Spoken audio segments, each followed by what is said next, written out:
Bonjour et bienvenue dans le podcast Parole d'Histoire, consacré à l'actualité des livres, des débats et de la recherche en histoire. On parle aujourd'hui de la Seconde Guerre mondiale dans l'épisode 152 du podcast en compagnie d'Eric Jennings, une émission que vous retrouvez sur le site internet paroledhistoire.fr ainsi que sur les réseaux sociaux, YouTube, Instagram, Facebook, Twitter. Vous pouvez vous abonner au podcast via iTunes, Deezer, Spotify, etc. N'hésitez pas à l'occasion à laisser une note et un commentaire toujours apprécié, ou même à soutenir le podcast à travers le lien PayPal qui figure sur le site internet.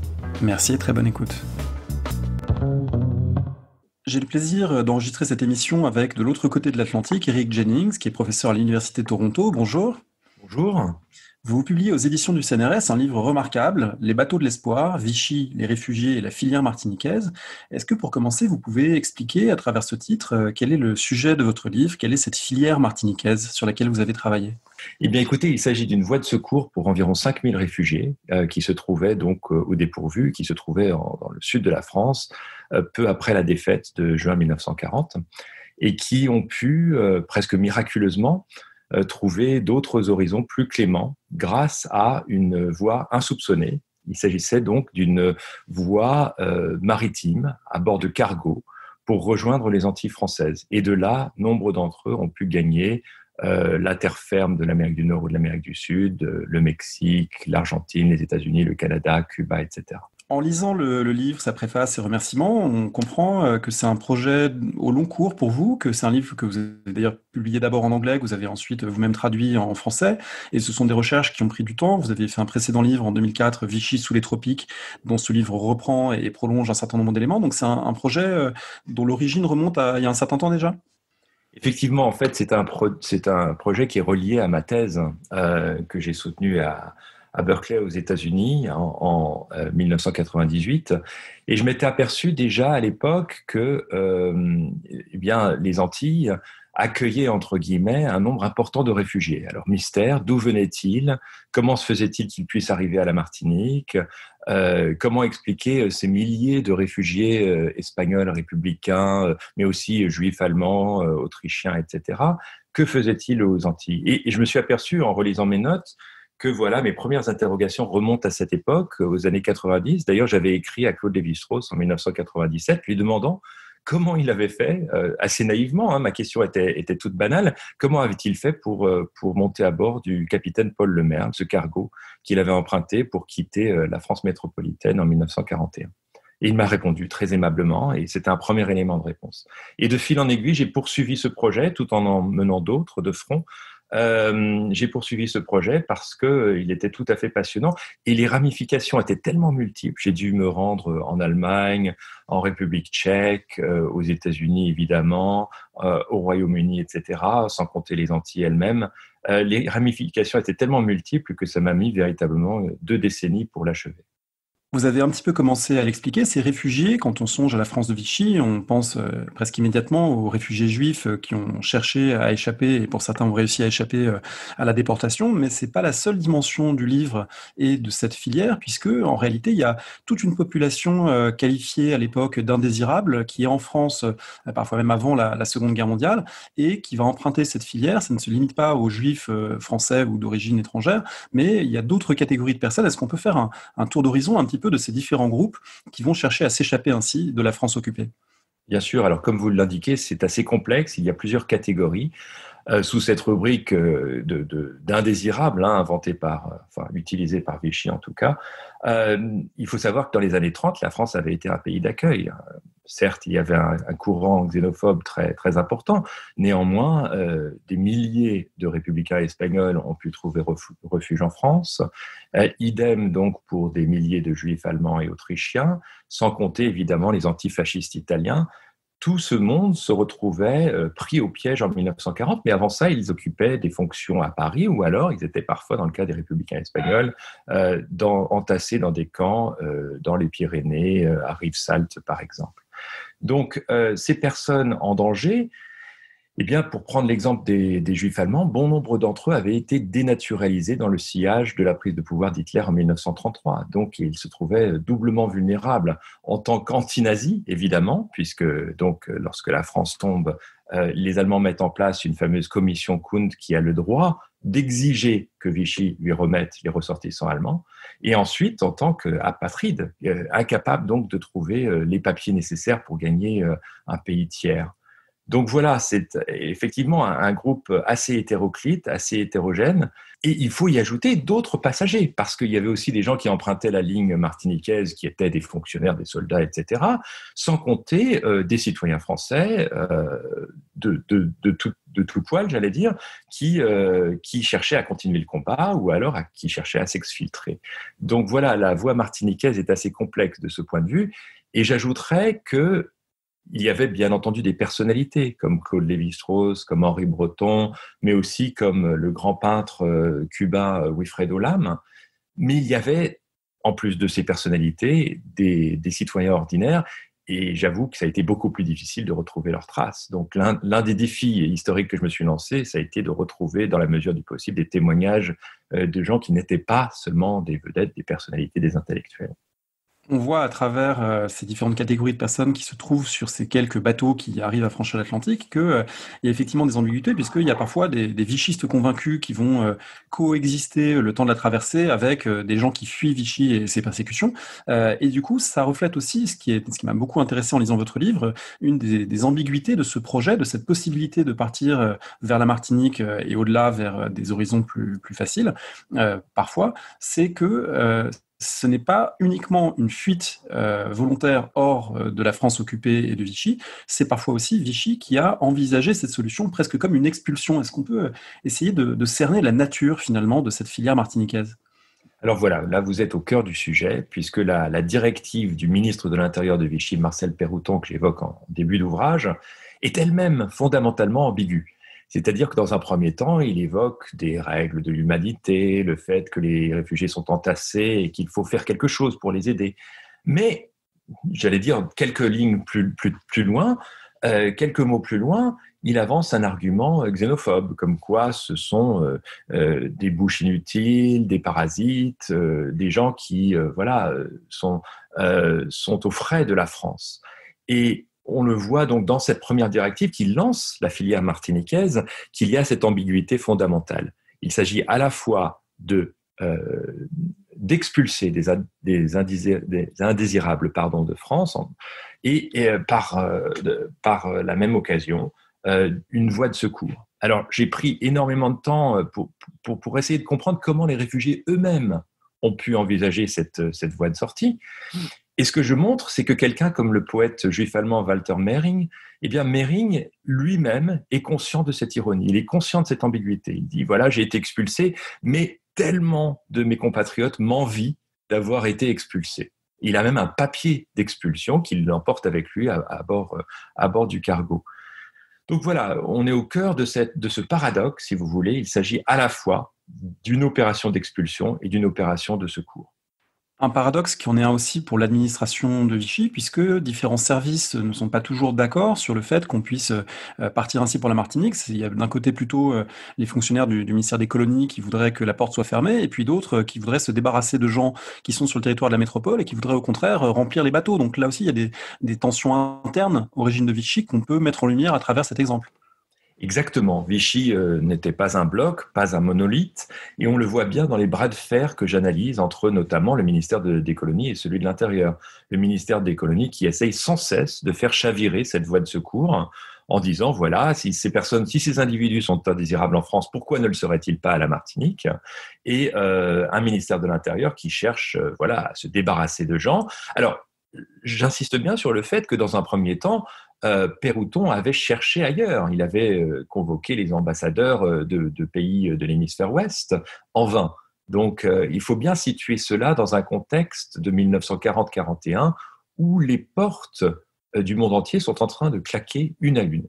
Les États-Unis admettent de moins en moins de réfugiés, le Canada également, l'Argentine également, le Mexique également, puisqu'il y a une élection présidentielle critique au Mexique à ce moment-là. Cuba également commence à fermer ses portes.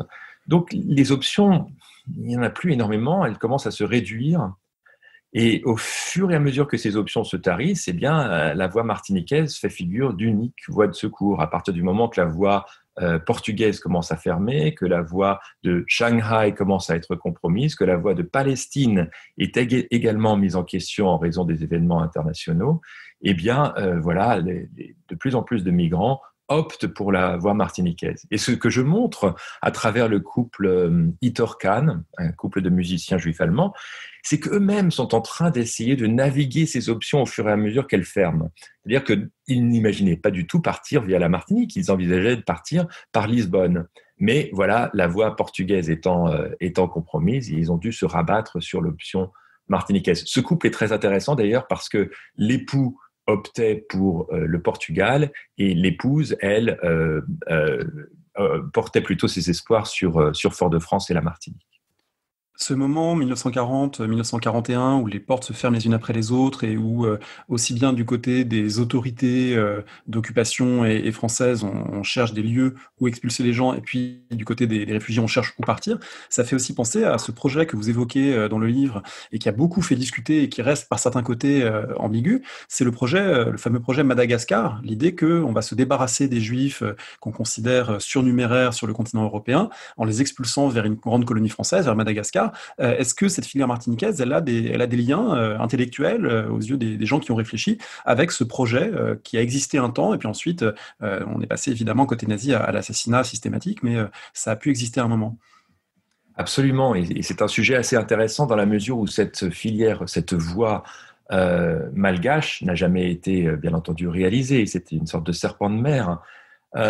Mais en même temps, le projet malgache, il a beau être chimérique, il est assez révélateur, puisque dans un premier temps, il a été conçu au XIXe siècle, à partir de fantasmes qui voulaient que les Malgaches eux-mêmes aient eu des origines juives, mais aussi à partir du constat colonial ou de l'appréciation coloniale selon laquelle l'île de Madagascar était sous-peuplée, et voilà, on pouvait y parquer les réfugiés de la planète entière, et pourquoi pas le peuple juif. Et ce qui est très intéressant, c'est qu'à partir de la fin du XIXe siècle, le projet est récupéré tant par des sionistes ou des territorialistes, puisqu'il ne s'agit pas d'envoyer les Juifs en Palestine, mais vers un autre territoire, que par des antisémites. Et par des États. La Pologne avance l'idée, d'autres États encore, et bien entendu, les nazis vont récupérer ce projet. C'est une illusion, certes, les historiens se sont penchés sur la question de sa nature. Est-ce un projet lui-même génocidaire ? Tout au moins, on sait que c'est un projet d'exclusion, puisqu'il s'agit de débarrasser, entre guillemets, l'Europe de sa population juive. Et cette ambiguïté, on la retrouve dans le projet martiniquais. Alors, c'est pas la même échelle, puisque le projet conçu par Pérouton consiste à envoyer les réfugiés vers la Martinique en ultime recours. Et ce qui est négocié avec le ministère des Colonies, c'est un système de rotation. Et selon ce système de rotation, pas plus de 400 réfugiés sont censés rester sur place à la Martinique. Ils sont censés repartir aussitôt. Donc, pour faire place à d'autres réfugiés, il faut dans un premier temps que les premiers arrivants repartent. C'est pas tout à fait la même configuration, mais il y a des points d'affinité entre les deux projets. Et évidemment, il s'agit dans les deux cas de projets coloniaux, soit utopistes, soit dystopiens, pour envoyer les Juifs outre-mer, alors soit pour s'en débarrasser entre guillemets, soit pour les sauver entre guillemets, mais là encore cette ambiguïté on la retrouve dans les deux visions. Ce projet martiniquais, il est à la fois très difficile à réaliser et finalement assez peu de gens au total, 5000 personnes sur les dizaines ou centaines de milliers de gens concernés peuvent y accéder, mais il est malgré tout plus facile que d'autres, notamment parce que la Martinique, bien c'est la France, il n'y a pas besoin de visa pour la Martinique, alors qu'il y en a besoin évidemment pour aller à Cuba ou pour aller en Argentine, etc. Donc il y a aussi des conditions très concrètes qui rendent ce projet plus réalisable qu'un certain nombre d'autres portes de sortie à l'époque.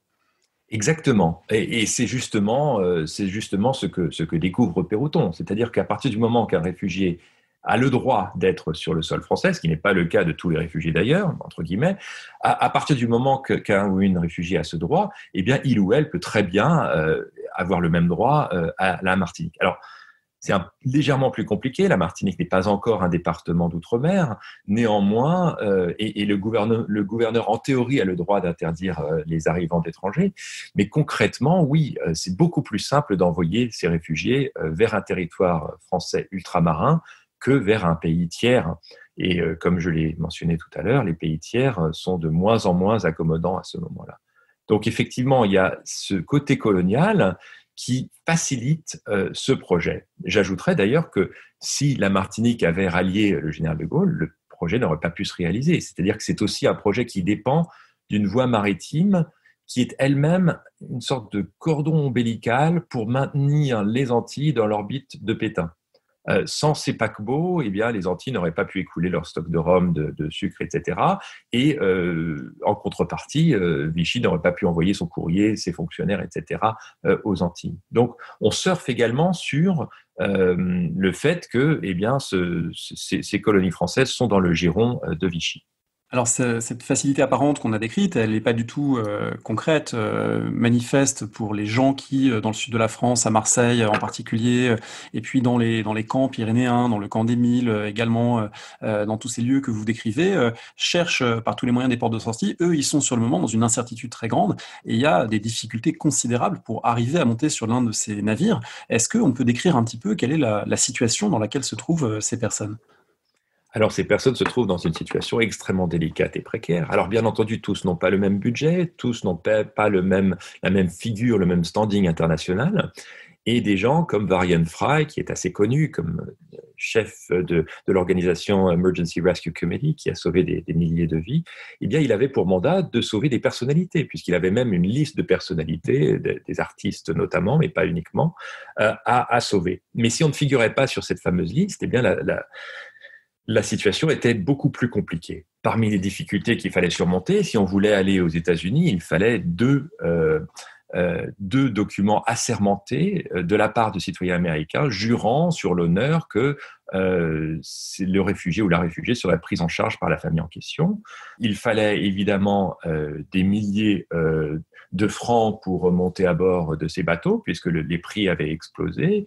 Il fallait de l'entre-gens, il fallait connaître la filière martiniquaise. Il fallait surtout obtenir des visas de sortie et normalement, théoriquement, pour pouvoir embarquer, il fallait également un visa pour un pays tiers, c'est-à-dire que les autorités coloniales de Vichy à la Martinique ne voulaient surtout pas que les gens s'éternisent sur place dans l'île.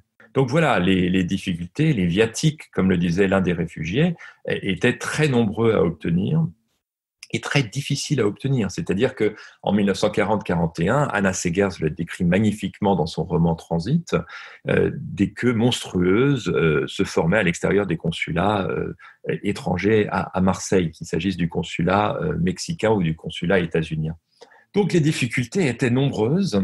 Alors, il y avait aussi des éléments facilitateurs. À titre d'exemple, l'Émile que vous évoquiez, avant de devenir l'antichambre de Drancy, qui devint elle-même l'antichambre d'Auschwitz, eh bien, l'Émile était dans un premier temps, en 1940, doté d'un spécialiste de l'émigration et qui était censé faciliter les départs, mettre les gens en relation avec les consulats, proposer un départ pour le Maroc, par exemple, voire les Antilles. Il y avait aussi des organisations internationales. Je pense aux Quakers, je pense à l'Emergency Rescue Committee, je pense au Joint Distribution Committee et d'autres organisations encore, l'organisation qui venait en aide aux enfants, par exemple, la Croix-Rouge, qui ont aidé ces réfugiés tant bien que mal et qui parfois prenaient même en charge le prix du billet de bateau.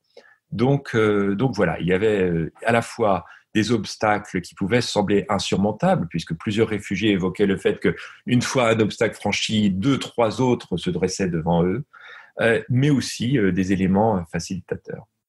Tant et si bien qu'il y a une part d'aléatoire dans tout ça. Et j'insiste aussi dans l'ouvrage sur le rôle de fonctionnaires qui ont pu aider, qui ont pu faciliter la tâche pour les réfugiés. Alors, il y avait par exemple un agent de police qui a rendu les papiers à Walter Mehring, qui était sur la fameuse liste, la liste du comité Kunt, en lui disant, écoutez, il s'agit peut-être d'un autre Walter Mehring passé. Il y a aussi une femme au bureau, à la préfecture à Marseille, qui a aidé de nombreux réfugiés en les orientant vers les paquebots pour la Martinique. Donc vous avez aussi des gens qui ont facilité les passages.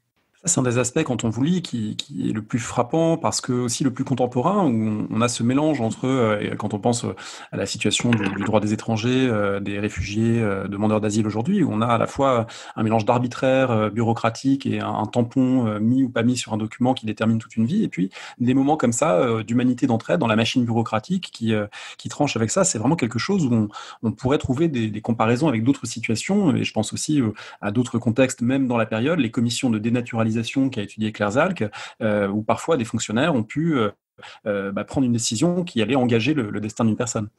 Oui, voilà, vous insistez bien sur le côté aléatoire. Certains avaient le petit bout de papier nécessaire, d'autres ne l'avaient pas, et tout pouvait se jouer là-dessus. Je raconte l'histoire de plusieurs individus qui ne sont pas partis à bord du bateau parce qu'on leur avait expliqué que voilà, le standing n'était pas suffisant, les places disponibles étaient de troisième classe ou je ne sais trop quoi, et que voilà, par conséquent, ils devraient attendre le prochain bateau. Et bien, ils ont fini par être déportés. Donc tout ça se jouait en fait à très peu de choses.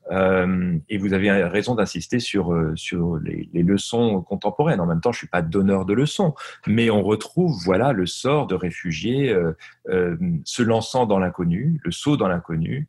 La réflexion aussi sur ce qu'est un réfugié, sur ce que représente ce réfugié. Plusieurs d'entre eux évoquaient des parallèles très intéressants. Certains à des renvois aux persécutions religieuses de l'époque moderne et donc à ce départ vers l'Amérique du Nord. D'autres carrément à l'esclavage. D'autres encore évoquent l'idée d'un retour potentiel vers l'Europe. Donc il y a toute une réflexion sur l'état et la condition de réfugié. D'ailleurs, je me suis beaucoup interrogé en rédigeant le livre, quel terme employer? Fallait-il utiliser le terme de migrant, de réfugié? Voilà.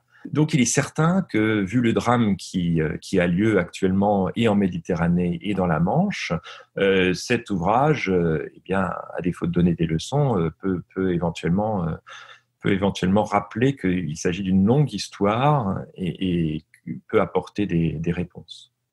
On apprend en vous lisant que parmi les personnes qui finalement ne se sont pas embarquées parce que dans l'incertitude de ces trajets, des différents lieux où aller, est-ce qu'on peut s'embarquer, est-ce que la famille pourra s'embarquer, est-ce qu'il ne vaut pas mieux aller vers l'Espagne, est-ce qu'il ne vaut pas mieux tenter la Suisse, etc. On a toutes ces questions auxquelles il est presque impossible de répondre sur le moment et on finit par faire des choix ou pas.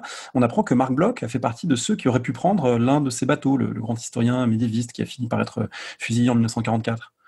Voilà, donc j'évoque le cas de Marc Bloch, qui effectivement s'était renseigné, qui avait été orienté même à deux reprises sur la filière martiniquaise, et à New York et en France, et qui malheureusement, eh bien voilà, a manqué le bateau par quelques semaines. C'est-à-dire que vers la fin de la filière martiniquaise, qui s'éteint véritablement en mars-avril 1941, eh bien, vers la fin, il y avait des tas d'avertissements qui voulaient que les fonctionnaires français ne devaient plus l'emprunter en raison du danger que représentait cette voie maritime pour les passagers. Des dangers en toutes sortes. Il y avait les fameux U-boats allemands qu'on redoutait évidemment, mais également le fait que la marine britannique et bientôt la marine américaine s'intéressaient de près à ce qu'il y avait à bord, puisque les Britanniques en particulier cherchaient à maintenir un blocus sur la France de Vichy et ont à plusieurs reprises à cette époque abordé des navires de Vichy. Donc, en raison de ce danger, on a fait savoir à Bloch qu'il pouvait lui-même monter à bord, mais qu'il ne pouvait pas amener sa famille. Et c'est à ce moment-là qu'il décide de ne pas emprunter la voie martiniquaise. Voilà, donc je montre bien comment, comme vous le dites, la voie martiniquaise faisait partie de plusieurs possibilités, en fait. Les gens naviguaient ces eaux troubles tant bien que mal, et souvent, ils avaient 4, 5, 6 points de destination potentiels. Pour ceux et celles qui parviennent à monter à bord, on pourrait imaginer, et en regardant la photo qui figure en couverture du livre, on pourrait imaginer ce grand moment de libération, d'être enfin sur un navire, de quitter l'Europe occupée, et puis ensuite, à bord avec des gens comme André Breton ou Claude Lévi-Strauss, on pourrait penser à une quasi-université flottante où va régner le savoir. Vous prenez garde à ne pas idéaliser cette traversée, à montrer que cette traversée, elle est en fait, et matériellement et psychologiquement, très très compliquée également. Est-ce qu'on peut expliquer pourquoi ? Alors, elle est très compliquée pour plusieurs raisons. La première est assez banale, c'est qu'il s'agit de cargos, ou en tout cas de cargos, de paquebots mixtes, pas de paquebots à proprement parler. Donc, il s'agit de vaisseaux qui, par le passé, avaient amené des bananes depuis la Martinique vers l'Europe, ou alors des oranges, du sucre, etc. Et par conséquent, les conditions à bord étaient assez spartiates, c'est le moins qu'on puisse dire. Donc je montre bien la crasse, l'intimité, le manque de sanitaire, etc., qui est donc raconté par de nombreux survivants, de nombreux témoins de la voie martiniquaise. Donc le billet à bord est très cher, mais les conditions, au contraire, sont assez difficiles. À bord du capitaine Paul Lemaire, je crois qu'il y avait 2, 3, 4 cabines maximum. Pour donner un exemple, les autres passagers étaient entassés dans la cale. Pour ceux qui souffraient du mal de mer, c'était pas évident. Il y avait donc ces dangers permanents d'un U-boat, de maladies, etc. La nourriture elle-même était assez médiocre, il faut bien le reconnaître. Pour les couples qui ont des enfants en bas âge, un petit filin qui protège de la chute dans l'Atlantique, et on imagine les angoisses des parents avec des petits-enfants sur le pont avec presque pas de sécurité pour les protéger. À tel point que la famille de Mina Flack, une pédiatre juive allemande, raconte comment ils ont dû carrément ligoter leur petit enfant pour ne pas qu'elle tombe à la mer. Un autre passager raconte comment un chat est tombé à la mer. Voilà, effectivement, il n'y a pas grand-chose en termes de sécurité à bord. D'ailleurs, il y a très peu de canaux de sauvetage également. Je raconte tout ça dans le détail grâce à des témoignages multiples et divers de la part de voyageurs, mais aussi à partir d'archives des compagnies maritimes. Donc voilà, oui, les conditions sont médiocres. Et puis on a aussi le regard des passagers eux-mêmes, ces intellectuels à bord qui, comme vous dites, montent une sorte d'université informelle assez remarquable. C'est Claude Lévi-Strauss, c'est André Breton, Raymond Assayas, Jacques Rémy, mais aussi des gens comme Nina Flack que je viens d'évoquer, Anna Segers et d'autres encore. Ils laissent tous leurs impressions, et le révolutionnaire Victor Serge également. Et parmi ces impressions, il y en a une qui me paraît être vraiment remarquable, c'est celle de Jacques Rémy, connu également donc, du vrai nom de Raymond Assayas, qui explique qu'on aurait pu imaginer que les conditions à bord, la crasse, le manque de sanitaire, le manque de luxe en tout genre, en fait, le manque d'intimité, auraient pu faire en sorte que tous étaient égaux. Or, très rapidement, il s'aperçoit qu'il y a des clans qui se forment. Il décrit, en fait, il reproduit la géographie des classes de Paris sur le navire pour montrer qu'il y a un Montparnasse, il y a un Belleville, il y a un Champs-Élysées. Et tout ça reproduit à bord. Donc très rapidement, les gens d'affaires, les intellectuels, les autres forment des groupes distincts à bord.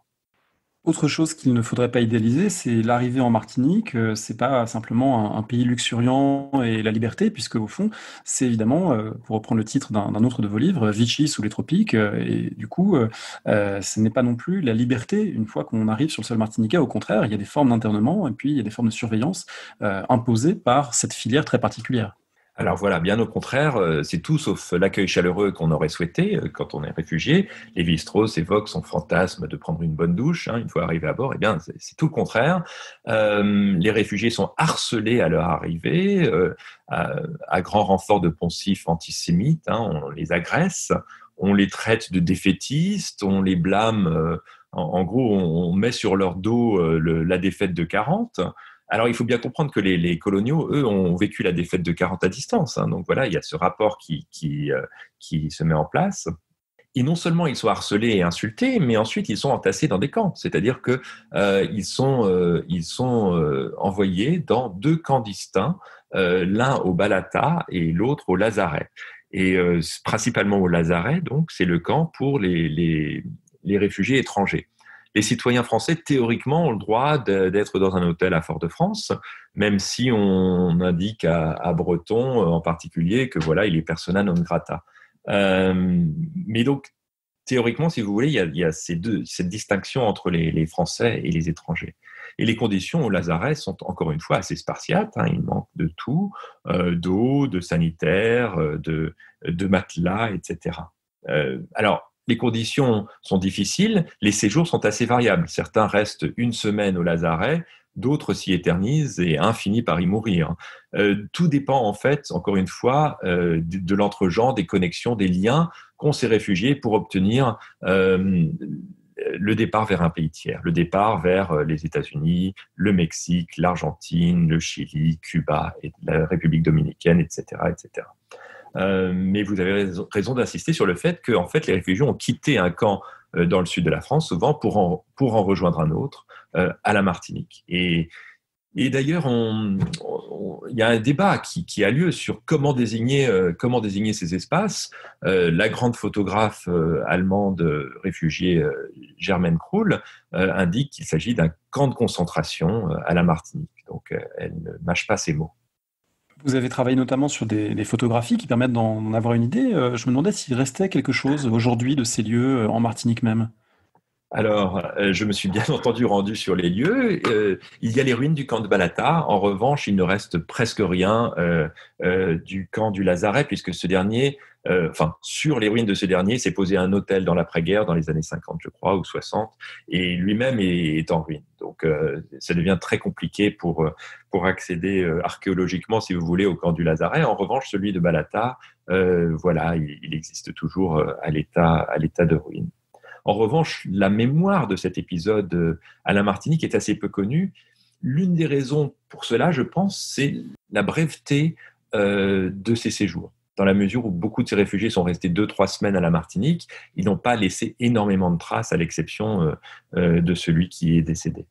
Ça s'explique aussi peut-être en partie par quelque chose que vous racontez dans le livre, qui est que la rencontre ne se fait pas forcément entre ces réfugiés qui quittent l'Europe et les Martiniquais, notamment parce qu'une partie des réfugiés européens garde des préjugés de couleur qui fait que la rencontre sera finalement assez compliquée à envisager. C'est pas le cas de tout le monde, et vous insistez évidemment dans le livre sur une des grandes rencontres, la rencontre entre le couple Césaire et André Breton, à la confluence du surréalisme et de la négritude. Est-ce qu'on peut peut-être développer cet aspect très important dans votre travail? Alors voilà, vous avez raison de dire que parfois le courant ne passe pas. Certains réfugiés, en particulier Germaine Krull, récupèrent des tas de stéréotypes et de clichés sur les personnes de couleur. D'autres, au contraire, sont très ouverts d'esprit. Et c'est là qu'a lieu cette incroyable synergie, comme vous dites, entre d'une part surréalisme et de l'autre la négritude. Et c'est une synergie complexe et elle aussi ambiguë, puisqu'elle a en toile de fond eh bien, un régime autoritaire à la Martinique. Qui veut publier à la Martinique doit passer par le censeur, par définition. Et pourtant, le couple de Suzanne et d'Aimé Césaire va pouvoir former des liens intellectuels très profonds avec le couple Césaire, avec les surréalistes qui arrivent. Et par conséquent, vous avez ce foisonnement intellectuel. Un foisonnement intellectuel qu'on retrouve également chez le peintre Wilfredo Lam, puisque celui-ci va être vraiment imprégné par la rencontre avec les surréalistes à bord et avec celle des Césaires sur place. Et on le verra, je crois, dans sa magnifique toile « La jungle » qu'il produira quelques années plus tard à Cuba, et qui, je crois, porte l'empreinte de cette filière martiniquaise. Ce qui passe également par des publications, par des conférences, par des voyages communs dans l'intérieur de l'île, dans une forêt notamment. Il y a toute une sociabilité à la fois humaine et intellectuelle qui naît à ce moment-là entre André Breton et Wilfredo Lam, les Césaires et leurs proches, et qui fait naître quelque chose une convergence finalement de préoccupations sur un mode finalement anti-autoritaire aussi, avec l'idée que aussi bien du côté des surréalistes que du côté des Antillais, des intellectuels antillais, antillaises, qui réfléchissent, on cherche aussi un peu à casser les codes, à casser certains héritages imposés, et du coup ça fait un point de rencontre possible, notamment dans la revue Tropique. Exactement, et comme vous dites, il y a ces convergences qu'on retrouve lors de longues promenades dans la forêt d'Absalon, qui marquera tellement les réfugiés que, ma foi, après-guerre, ils vont envoyer ils vont s'envoyer mutuellement des lettres au sujet de leur promenade dans cette vallée d'Absalon. Mais effectivement, la rencontre entre les maçons, les Serges, les Lames et les Bretons d'une part et les Césaires de l'autre, et les Méniles, s'avérera extrêmement riche. Et les apôtres de la négritude vont essayer de se servir du surréalisme comme d'une massue pour détruire les codes, pour détruire les normes bourgeoises et pour rebâtir quelque chose de nouveau. Et à leurs yeux, cette nouvelle Martinique qu'ils voudraient bâtir, eh bien, elle est authentique, elle est loin des pastiches intellectuels. Et il y a, dans cette vision qu'articulent les Césaires à ce moment-là et les Méniles, quelque chose d'assez intéressant, puisque axé sur l'authentique, Et ce que je retrouve, c'est que les censeurs de Vichy approuvent cette vision. Il y a donc quelque chose de très ironique là aussi. Alors, soit il s'agit d'un double jeu, les Césaires ont pu duper les censeurs, soit il s'agit de quelque chose d'autre, du fait que on savait quelle marge on avait et donc on a pu l'exploiter, soit il s'agit encore de quelque chose de plus compliqué, à savoir eh bien, un rapprochement autour de la question de l'authentique et du rejet de l'assimilation. Donc vous avez là quelque chose de très complexe qui se joue dans les pages de Tropique. Alors Tropique, c'était une revue confidentielle au départ, toute petite revue produite par un petit cénacle d'intellectuels martiniquais, mais ça devient en 1943 quelque chose de très important, un point de réflexion sur ce que c'est que la négritude, mais aussi l'influence afro-américaine, l'influence brésilienne, l'influence cubaine, etc., est patente dans cette revue. Ajouté à ça, donc, l'élément surréaliste issu de la filière martiniquaise. Un petit peu comme si on prenait les censeurs de Vichy à leur propre jeu en leur proposant quelque chose de l'ordre de la terre tropicale ne ment pas, la terre luxuriante de la Martinique ne ment pas. Voilà, mais c'est plus compliqué en même temps parce que, eh bien, Suzanne Césaire, par exemple, fait référence à des périodes de famine et de disette.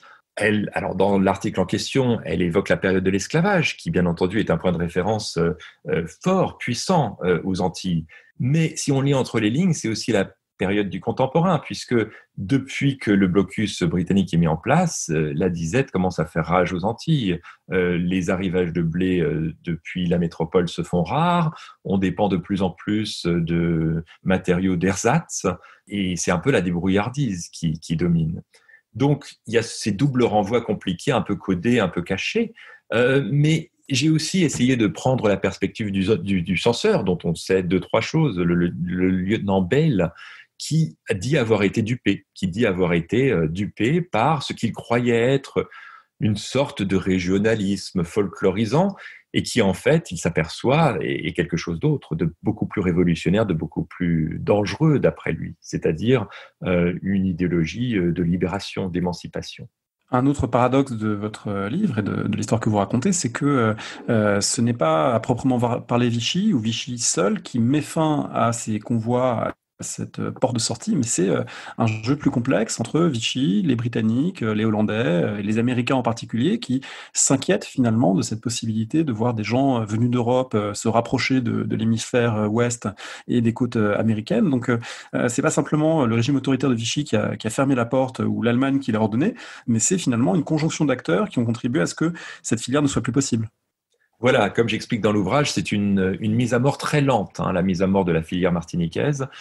Dans la mesure où il y a effectivement les facteurs que vous venez de mentionner, le rôle des Allemands qui s'inquiètent, les autorités allemandes qui s'inquiètent que eh bien, des combattants puissent s'exfiltrer par la Martinique, ce qui a lieu d'ailleurs. Je montre bien qu'il y a plusieurs combattants, notamment tchèques, qui parviennent à s'exfiltrer via la Martinique pour revenir dans le combat. Mais outre ces inquiétudes vichistes et allemandes, il y a bien entendu une sorte de paranoïa américaine, très pesante, très lourde depuis le départ. C'est-à-dire que les rumeurs courent à la Martinique, selon lesquelles certains de ces passagers, au nom à consonance un peu allemande ou carrément allemande, seraient des espions, qu'il y aurait une 5e colonne à bord, et d'après certaines rumeurs, ce seraient même des Gauleiter, des officiels allemands camouflés qui viendraient à bord des navires. Le consul états-unien à la Martinique, Marcel Malige, qui est lui-même d'origine française d'ailleurs, met énormément de temps à essayer de confirmer ou d'infirmer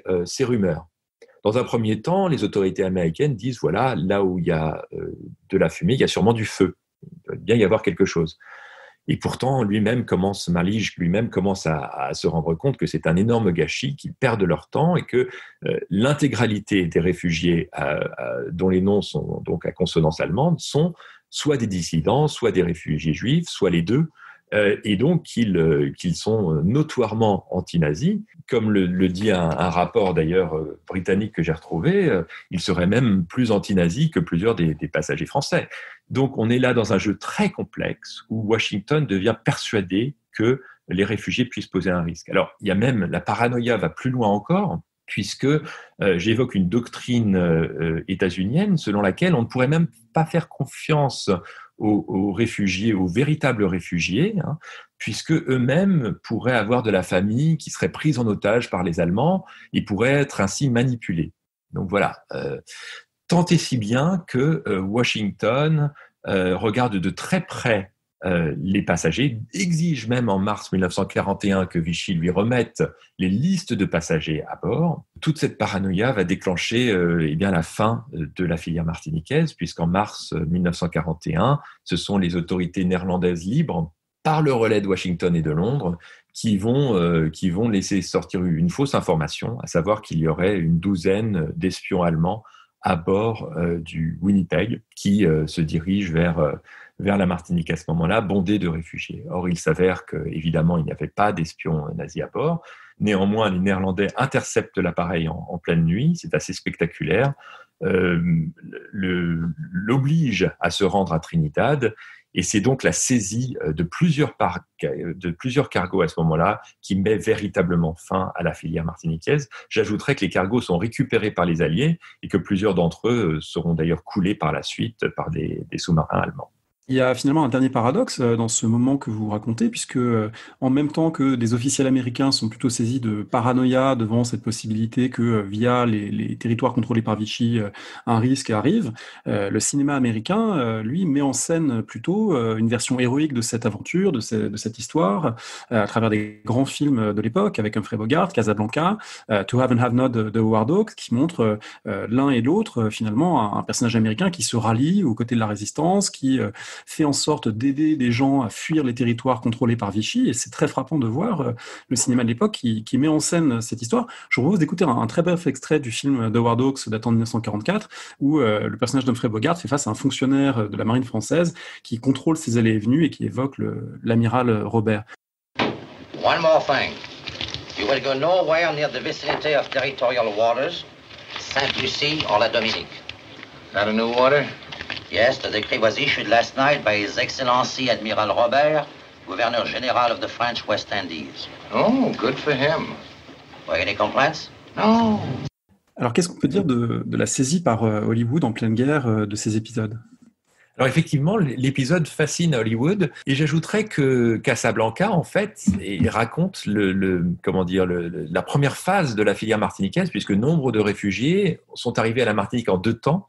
Dans un premier temps, échappant à la France hexagonale depuis Marseille à Casablanca, et dans un deuxième temps, ralliant donc Fort-de-France depuis Casablanca à bord d'un différent navire. Et ce qui est très intéressant par rapport à Casablanca, c'est que vous avez nombre de réfugiés qui se jouent eux-mêmes dans le film. Donc oui, l'épisode est intéressant du point de vue de sa représentation aux États-Unis. Alors, il y a 2 niveaux. Dans un premier temps, j'insisterai sur le fait qu'il y a une sorte d'hystérie collective autour de la menace que représenteraient les vichistes, l'amiral Robert, dans l'hémisphère ouest. C'est-à-dire qu'ils sont en train de bafouer la fameuse doctrine de Monroe qui veut que les États-Unis soient la seule puissance à l'exclusion de toute puissance européenne dans l'hémisphère ouest. Et on le voit très bien, cette réaction, on la voit autour de rumeurs qui voudraient que les sous-marins allemands soient accueillis à bras ouverts à la Martinique et qu'on leur aurait remis du fioul notamment, des rumeurs qui s'avèrent être fausses. Mais dans un deuxième temps, j'insisterai donc sur le fait que l'opinion américaine, elle a beau être anti-vichiste, elle insiste aussi sur le rôle humanitaire et elle appuie le général de Gaulle et la France libre. Or, le gouvernement américain, lui, est beaucoup plus tiède à l'égard des Français libres, ce jusqu'en 1943. Donc il y a cette sorte de paradoxe qui se joue, qui d'ailleurs ressemble un peu à ce qu'on retrouve aujourd'hui, une sorte de guerre de culture entre d'une part l'opinion publique majoritairement sympathique au sort des réfugiés et d'autre part une ligne beaucoup plus dure du département d'État et de la Maison-Blanche à l'égard de gens qui sont par définition suspects. Est-ce que pour prolonger notre discussion, vous avez un ou plusieurs conseils de lecture que vous voudriez donner à ceux et celles qui nous écoutent ? Alors écoutez, récemment, plusieurs ouvrages ont été consacrés à l'un des navires qui m'intéresse, à savoir le capitaine Paul Le Merlin. Je montre bien qu'il y a une bonne quinzaine de navires qui relient Marseille à la Martinique avec des réfugiés à bord, mais c'est le capitaine Paul Le Merle qui a le plus retenu l'attention en raison des personnalités à bord, je crois. Or, vous avez récemment, l'année dernière, l'ouvrage du romancier Adrien Bosc et donc du réalisateur Olivier Assayas, fils de Raymond Assayas et de Jacques Rémy, Un voyage Marseille-Rio, 1941, qui est sorti chez Stock. Vous avez également l'année précédente, donc le même romancier, Adrien Bosc, qui a publié Capitaine, une œuvre de fiction très documentée sur la traversée du Paul Le Merle, qui remonte donc à 2018. Et pour ceux qui s'intéressent au grand écran, eh bien, le 7e art s'est lui aussi intéressé à cette question avec l'adaptation au grand écran du roman de Dana Segers, Transit, donc roman de 1944, mais rédigé à bord même du Paul Le Merle en 1941. Cela donne donc le film de Christian Petzold, Transit, sorti par Dorian Films en 2018. Alors, ce qui est intéressant dans ce film, c'est qu'il reprend Transit, mais il le transpose au temps présent avec la crise des réfugiés actuelle. Alors, d'une certaine mesure, ça marche très bien. Sur d'autres points, beaucoup moins, puisque tout ce qui est contingence et histoire passe un peu à la trappe. Mais néanmoins, c'est une adaptation très intéressante. Merci beaucoup, Éric Jennings. On rappelle le titre de votre livre, Les bateaux de l'espoir, Vichy, les réfugiés et la filière martiniquaise, paru aux éditions du CNRS. C'est moi qui vous remercie. Merci de nous avoir écoutés. Vous retrouvez toutes les informations sur le podcast sur le site paroledhistoire.fr.